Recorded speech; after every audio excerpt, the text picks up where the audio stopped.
BPSC TRE 3.0 के परीक्षा परिणाम के बाद काउंसलिंग से संबंधित वीडियोस लगातार हम आपको दे रहे हैं।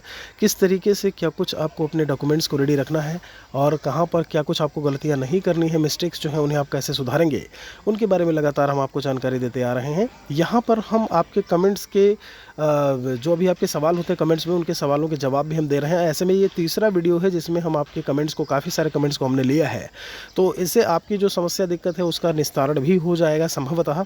आप यहाँ पर एक आई बटन पे आपको मिल जाएगा एक प्लेलिस्ट, जहाँ पर हमने काउंसलिंग से संबंधित बहुत सारे वीडियोस ऑलरेडी बना रखे हैं। वहाँ पर जाएंगे तो आपको वहाँ से भी सहायता मिल जाएगी। यहाँ पर जब हम बात करते हैं इस पहले क्वेश्चन को लेकर के, तो आप पहले सवाल में देखेंगे, इसमें इन्होंने पूछा हुआ है कि एसबीआई बैंक अकाउंट कब खुलवाने के लिए बोला जाएगा। और ऐसे में कहते हैं कि जिसका पहले से सेविंग अकाउंट है एसबीआई बैंक में खुला हुआ है, तो उनका फिर से दूसरा सैलरीड अकाउंट होगा, खुलेगा। देखिए, हम आपको बता दें कि जो अभी आपका, जैसे जब हम बात करते हैं स्टूडेंट वाले अकाउंट को लेकर के या किन्हीं प्रकार का कोई आपका अकाउंट होगा इस समय, तो अब सेविंग अकाउंट होगा, तो यहाँ पर जब आप जॉब में आते हैं तो आपको सैलरीड अकाउंट की ज़रूरत पड़ती है। जी हाँ, सैलरीड प्रकार का अकाउंट होता है, वो अलग होता है, उसमें कुछ बेनिफिट्स होते हैं आपके, कुछ आपको लाभ मिलते हैं, बहुत सारी चीज़ें होती हैं। तो ऐसे में अकाउंट आपका नया खुलेगा, ये चीज़ ध्यान रखिएगा, पहली बात। दूसरी चीज़, एक कमेंट बीच में आया था कि डॉक्यूमेंट वेरिफिकेशन के समय हमें अकाउंट नंबर और बाकी सारी डिटेल्स हमें देनी है क्या, पासबुक की डिटेल्स देनी है क्या। तो डीवी यानी डॉक्यूमेंट वेरिफिकेशन, यानी जब आप काउंसलिंग कराने के लिए जाएंगे तो उसमें इन सब चीज़ों की ज़रूरत नहीं है। ठीक है, ये आपका जब आप ट्रेनिंग कर रहे होते हैं 15 दिन की, 2 सप्ताह की, तो ओरिएंटेशन एक्सपोजर ट्रेनिंग बोलते हैं उसे। वहाँ पर जो एसबीआई बैंक के ऑफिशियल्स, खासकर एसबीआई बैंक ही होता है, ज़रूरी नहीं अदर बैंक्स में भी ओपन हो जाता है अकाउंट, ठीक है, और वो भी लग जाता है, लेकिन एसबीआई रहेगा तो बेहतर रहेगा ऐसे में। तो सैलरीड अकाउंट ओपन करने के लिए वो ऑफिशियल्स, जो उनके पर्सनल्स होते हैं, जो कर्मचारी अधिकारी हैं, वो आते हैं ट्रेनिंग सेंटर्स पर। वहाँ पे आकर के जो है वो अकाउंट को आपका मास तौर पर वो अकाउंट ओपन करते हैं। वहाँ पर जल्दी काम भी हो जाता है। वो आपकी डिटेल्स को लेकर के जाएंगे, फ़ोटो वगैरह सब अपना रखिएगा, पैन कार्ड खास कर रखिएगा ऐसे में अकाउंट ओपन के लिए, और वो आपका डिटेल्स लेकर के चले जाएंगे। 2 दिन में आकर के आपका वो पासबुक सहित सब कुछ आपको दे करके चले जाते हैं। ठीक है, तो ये बात हो गई इसकी। अगले सवाल की तरफ अगर हम चलते हैं, यहाँ पर एक सवाल ये भी था, खैर इसकी जानकारी हमने दे दी है कि जो भी अपने सपोर्टिंग डॉक्यूमेंट्स हैं ये आप अपने में ऐसे में रखिएगा। यहाँ पर एक क्वेश्चन है कि फ़ाइल कितने ले जाने हैं और कैसा। देखिए, यहाँ पर ज़रा गौर करिएगा। जब हम फाइल्स की बात करते हैं तो एक मोटी बढ़िया फ़ाइल आपकी होनी चाहिए, जो आप एक तरीके से किसी भी कलर, किसी भी प्रकार की, उससे कोई मायने नहीं रखता, बस एक मोटी फाइल जो है उसमें आपके ओरिजिनल डॉक्यूमेंट्स होंगे। इस चीज़ को याद रखिएगा, ओरिजिनल डॉक्यूमेंट्स बहुत ही संभाल करके रखना है। काउंसलिंग में, डॉक्यूमेंट वेरिफिकेशन में उसे किन्हीं भी दशा में वहाँ पर देना नहीं है। काउंसलिंग में भीड़ होती है, डॉक्यूमेंट्स के खो जाने की संभावनाएं होती हैं, तो ऐसे में ये चीज़ याद रहे कि आप अपने डॉक्यूमेंट्स को बहुत ही सुरक्षित रखिएगा। फिर उसके बाद दूसरी बात आती है, तो जो फाइल आती है ट्रांसपेरेंट फाइल, ठीक है, 10 से 15 रुपए की मिलती है। ये आपको जहाँ पर काउंसलिंग हो रही होगी वहाँ भी मिल जाएगा, लेकिन वहाँ पर 10 रुपए की फ़ाइल संभवतः आपको 20 रुपए का दे, ठीक है, वो भी वहाँ पर कमाने की भाई अपना चेष्टा रखता है। तो ऐसे में आप फाइल पहले से तैयार रखिएगा, कम से कम 3 फाइलें। दूसरे पॉइंट में 3 फाइलें आपको ट्रांसपेरेंट वाली रखनी है। इन तीनों फाइलों में क्या होगा, तो फोटोकॉपी होगा। एक वीडियो में हम आपको बता देंगे किस तरीके से जो आपका वाटरमार्क वाला, चूँकि वाटरमार्क वाले ही डॉक्यूमेंट्स आपके वहाँ पर चेक होंगे, ये बात याद रखिएगा। टीआरई 1 टीआरई 2 में यही हुआ था, वाटरमार्क वाले डॉक्यूमेंट को अपलोड करने का मौका जो है बीपीएससी देगा, नोटिफिकेशन आएगा। आप हमारे साथ में जुड़े रहिए, हम सारी इन्फॉर्मेशन आपको देते रहेंगे। इधर उधर भागेंगे, कुछ और देखेंगे, कहीं कुछ और देखेंगे तो दिक्कत समस्या होगी, और वो बहुत बेहतर तरीके से बता सकता है जो कहीं ना कहीं उस दौर से गुजरा है। ये बात आप अच्छी तरीके से जानते हैं। तो टीआरई 1 टीआरई 2 उसकी पूरी इन्फॉर्मेशन ऐसे में कहीं ना कहीं उसके आधार पर हम आपको देते रहते हैं। तो मैंने कहा 3 फाइल है, इसमें आप फोटोकॉपी रखिएगा अपने बहुत ही सुरक्षित तरीके से, जो भी है सीक्वेंस में बिल्कुल लगा करके। उनमें से एक कॉपी, वो जो है केवल एक कॉपी लेते हैं, 2 कॉपी रखिएगा, आगे ट्रेनिंग वगैरह में काम आ जाएगी, या फिर स्कूल में जब पदस्थापन होता है तब तो आपसे 3 कॉपी लेंगे, सेट 3 सेट को फोटोकॉपी हर एक डॉक्यूमेंट की, 10th से लेकर के आपका डीएलएड, आपके ग्रेजुएशन डीएलएड और आपका सीटेट तक का सब कुछ जमा करते हैं वो, ठीक है। चलिए, ये बात हो गई, फाइल के बारे में हमने आपको जानकारी दे दी। यहाँ पर है एसबीआई में अकाउंट, मुझे फिर से अकाउंट, बिल्कुल अकाउंट नया वाला जो है वो सैलरीड अकाउंट होगा, इसके बारे में इन्फॉर्मेशन हमने दे दी है। देखिए सर, आधार अपलोड रॉन्ग हुआ है, जिसमें एड्रेस रॉन्ग है, इस कारण आधार में न्यू एड्रेस अपडेट कराए हैं। देखिए एफिडेविट, देखिए मैं आपको बता दूं, TRE 1 में क्या हुआ था, जब फॉर्म भरना शुरू हुआ तो उस समय जो है अदर स्टेट को अलाउ नहीं किया हुआ था, फिर बीच में अदर स्टेट को अलाउ कर दिया।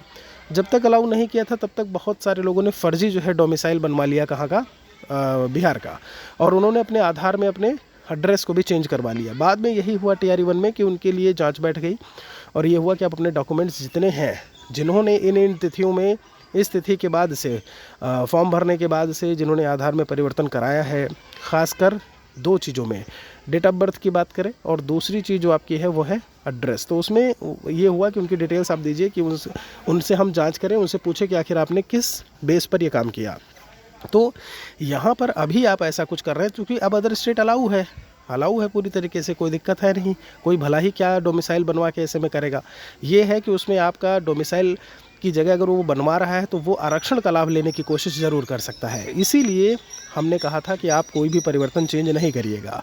फिर भी अगर आपने कर दिया है तो कोई दिक्कत नहीं है। क्यों दिक्कत नहीं है? क्योंकि अगर आप सही पर्सन हैं, सही व्यक्ति हैं, आपके डॉक्यूमेंट्स ठीक हैं, तो आपको कहीं भी किसी भी परिस्थिति में कहीं भी डरने की ज़रूरत नहीं है। आपके डॉक्यूमेंट्स में मिस्टेक्स है, स्पेस नहीं है, KM लगा है, KM वाली दिक्कत तो कोई दिक्कत नहीं है, वो ठीक है। स्पेस है, एक नाम बढ़ गया, एक अक्षर बढ़ गया, कुछ भी है, तो अगर आप सही पर्सन हैं तो बाद में आप एफिडेविट लगवा करके काम आपका हो जाएगा। आप यूपी में भी एफिडेविट बनवा सकते हैं, बिहार में आकर के आप जिसके समक्ष आपको बनवाना है वो तो और एक बेहतर तरीका होगा। तो उसमें दिक्कत किन्हीं भी दशा में होने वाली नहीं है। कब? जब आप सही व्यक्ति हैं, ठीक है। इस चीज़ को याद रखिएगा। बाकी यहाँ पर एक अगले सवाल की तरफ चलते हैं, पैन कार्ड में चेंज। तो आप पैन कार्ड में चेंज करवा सकते हैं, कोई दिक्कत समस्या नहीं है। अपने पैन कार्ड को रेडी रखिएगा। हर एक जो भी, चूँकि उसमें पिताजी का नाम ही होता है, ऐसा नहीं है शादी के बाद कुछ बदल गया है जो भी है, तो उसको आप थोड़ा रखिएगा तैयार पूरी तरीके से। कारण ये है कि इसी के आधार पर आपका अकाउंट ओपन होगा और जो पैसा आएगा, जो जब हम दरमाहा यहाँ पर उसको बोलते हैं, दरमाहा मतलब माह में, माह दर माह जो आए दरमाहा बोलते हैं उसको यहाँ पर सैलरी को बिहार में, तो जो आपका एक मेहनताना है वो आपका तभी मिलेगा। इस चीज़ को याद रखिएगा।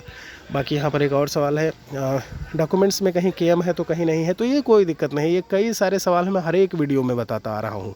आप अगर वीडियो को पूरा देखते हैं तो कहीं ना कहीं उसकी इन्फॉर्मेशन अच्छे से दे दिए हैं, आप देखेंगे तो आपको समझ में आ जाएगा। और लगातार हम कोशिश कर रहे हैं कि आपके कमेंट्स का भी जवाब दें कि आपको दिक्कत समस्या ना हो। तो अगर कोई इतना कुछ कर रहा है तो आपकी भी थोड़ी जिम्मेदारी है कि बाकियों की आप भी सहायता करें, जिस तरीके से कहीं ना कहीं हमारे द्वारा आपकी अगर की जा रही है सहायता, तो बाकियों तक भी वीडियो को आप शेयर कर दिया करें। ऐसे में तो अच्छा लगेगा हमें भी।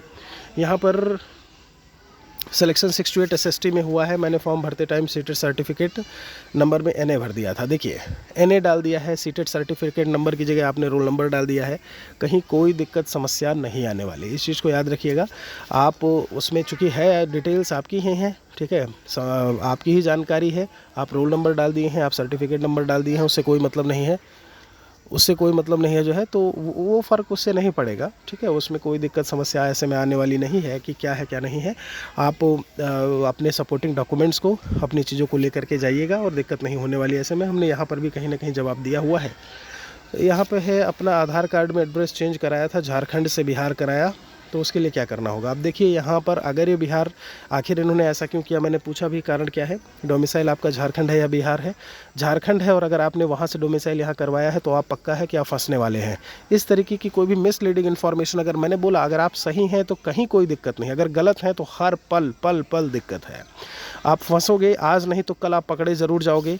सीटेड से 90 नंबर से कम वाले थे, आज हम आपको बता दें साल भर से ज़्यादा हो गया TRE 1 को, अभी भी उनकी नौकरियां जो है वो छीनी जा रही हैं, उन्हें वापस भेजा जा रहा है। जबकि अगर सही तरीके से देखा जाए तो उनकी गलती नहीं है, क्योंकि नोटिफिकेशन में कुछ सही तरीके से बात लिखी नहीं हुई थी, लेकिन बताने के बावजूद भी जो स्वेच्छा से अपना पद न त्याग दे ऐसे में, तो वो कहीं ना कहीं ऐसे में गलत होगा कि आप सीटेड में 90 से कम जो भी हैं वो अब ऐसे में बाहर किए जा रहे हैं। तो गलत इन्फॉर्मेशन बिल्कुल से नहीं दीजिएगा कहीं भी। आप आज बच जाओगे, काउंसलिंग में बच जाओगे, आगे नहीं बचोगे आप। विभाग में समय समय पर जो है वो जांच होती है। TRE 1 की मैं आपको बता दूं, जो खुद का एक्सपीरियंस रहा है, अब तक कम से कम 5 बार जो है वो डॉक्यूमेंट वेरिफिकेशन हम लोगों का हो चुका है। TRE 1 की मैं बात कर रहा हूँ। फिजिकल वेरिफिकेशन जिसमें कम से कम 4 बार था, 1 बार ऐसे ही डॉक्यूमेंट्स दिए गए। तो इस चीज़ को थोड़ा याद रखिएगा। मदर नेम में मैट्रिक सर्टिफिकेट और सीटेड सर्टिफिकेट में बेबी देवी और जबकि EWS और इसमें लिखा है बेबी कुमारी। देखिए इतना बड़ा कोई वो नहीं रहता चेंज, मतलब इसमें दिक्कत समस्या इतनी नहीं आएगी। आप बिल्कुल जा करके अपना काउंसलिंग करवाइए। कुछ होगा तो वहाँ वो खुद बोलेंगे कि ये दिक्कत है, तो उनसे तुरंत कहिएगा, ठीक है हम शपथ पत्र या एफिडेविट बनवा के दे देते हैं। हम अपने आप की हम इस चीज़ की जिम्मेदारी लेते हैं कि ये हम ही हैं। भविष्य में अगर कुछ होता है तो हमारा अभ्यर्थन निरस्त कर दिया जाए, हमको नौकरी से हटा दिया जाए, ठीक है। चलिए, गलती से सीटेड का सीरियल नंबर जगह रोल नंबर, देखिए फिर वही चीज़ आई है। कोई दिक्कत समस्या नहीं है इसमें, मैं बता चुका हूँ, ऐसे में दिक्कत नहीं होने वाली है, ठीक है। देखिए NCL वगैरह था, ये OBC NCL, और इसकी बात करें सालाना साल भर का होता है। चूँकि जब हम फाइनेंशियल उसको लेकर के बात करें तो इन सब ऐसे प्रकार की चीज़ों को आप रिन्यू वगैरह करवा के रखिएगा, पुराना भी रखिएगा, रिन्यू भी करवा के रखिएगा तो अच्छा रहेगा। इसमें है आप 12th में सरनेम में स्पेलिंग मिस्टेक, देखिए इसके पहले हम बता चुके हैं, ये सब इसमें लिखे हुए हैं, हम बनवा लीजिए। देखिए यहाँ पर है, सबसे अच्छी चीज़ है अगर लगता है तो आप पहले से ही एफिडेविट एक बनवा के रख भी सकते हैं। 100-150 का खर्चा है। फिर वहाँ भी जा करके अगर आपको लगता है कि वो कहते हैं कि नहीं, चूँकि क्या है लीगल डॉक्यूमेंट है तो पूरे भारत में लागू होगा, ऐसा नहीं है कि बिहार में ही वो चलेगा या बनवाएंगे आप, ठीक है। उसको आप जो है यूपी में भी बनवा सकते हैं, राजस्थान के हैं आप, झारखंड के हैं, कहीं के भी हैं तो आप बनवा सकते हैं, ठीक है। चलिए फिर से डॉक्यूमेंट रीअपलोड, तो मेल करने की ज़रूरत नहीं है यहाँ पर। रीअपलोड का मौका तो BPSC देता ही है, जो त्रुटिपूर्ण है ना उनको मौका देता है, वो मौका मिलेगा। उसके लिए आपको फिर से मेल करने की ज़रूरत नहीं है, चाहे तो आप कर भी सकते हैं। मैरिड की जगह अनमैरिड डाल दिया क्योंकि मेरा आधार और निवास, देखिए इस तरीके की दिक्कतें हैं। बाद में आप विभाग को इसके बारे में आप जानकारी दीजिए। डॉक्यूमेंट वेरिफिकेशन में आपको कोई दिक्कत नहीं होगी, इस बात के लिए आप आश्वस्त रहिए। बाद में समस्या हो सकती है, इसके लिए आप पहले से ही अपना जो भी डॉक्यूमेंट है वो तैयार करके रखिएगा कि यहाँ पर ये चीज़ें हो गई थी, ठीक है। 3 फोटोकॉपी करानी होगी, बिल्कुल 3 नहीं, आपको जाने कितनी फ़ोटोकॉपी आगे करानी होगी, लेकिन आप मिनिमम 3 मैंने बोला ये करवा के रखिएगा। वाटरमार्क वाले डॉक्यूमेंट को अपलोड करने का टाइम समय दिया जाएगा, मौका आएगा तो उस समय आपको बताया जाएगा। हम यहाँ पर सारी इन्फॉर्मेशन आपको देते रहेंगे, जुड़े रहिए हमारे साथ में, ठीक है। फादर्स नेम में मिस्टेक है, कोई दिक्कत नहीं होने वाली है। कोई दिक्कत अगर हो भी रही है तो वहाँ पे आपको तुरंत बताएंगे और आप उस हिसाब से अपना काम कर लीजिएगा, समय मिल जाएगा। यहाँ भी बन जाता है सेम डे में, आप जाएंगे कचहरी में जाएंगे वहाँ पे तो बन जाता है सेम डे में आपका जो है, आप फिर से नेक्स्ट डे भी काउंसलिंग करवा सकते हैं, दिक्कत नहीं होने वाली। देखिए डुप्लीकेट मार्कशीट है, मार्कशीट और जो चीज़ें हैं ये बात याद रखिए, सब कुछ ओरिजिनल आपको लेकर के आना है। अगर आप नहीं आई है, अपने जो भी आपकी यूनिवर्सिटी है जो भी, वहाँ से मंगवा लीजिए। वहाँ से नहीं आ रही है फिर भी, तो जो आपने आवेदन दिया होगा उसकी कॉपी रखिएगा कि सर देखिए हमने आवेदन किया हुआ है, आया नहीं, प्रोविज़नल रखिएगा आप। तो ये सब कहीं ना कहीं चीज़ें आपको पहले से रेडी करके रखनी है। फिर भी अभी यहाँ पर काफ़ी सवालों के हमने जवाब दिए। कोई सवाल अगर आपको लग रहा है कि बचा हुआ है तो कमेंट में लिख दीजिएगा। जिन्होंने वीडियो पूरा देखा होगा उनको बहुत सारी चीज़ें यहाँ से क्लियर हो गई होंगी, बाकियों तक भी आप शेयर ज़रूर कर दिया करें, निवेदन है आपसे। बहुत बहुत शुक्रिया आप सभी का।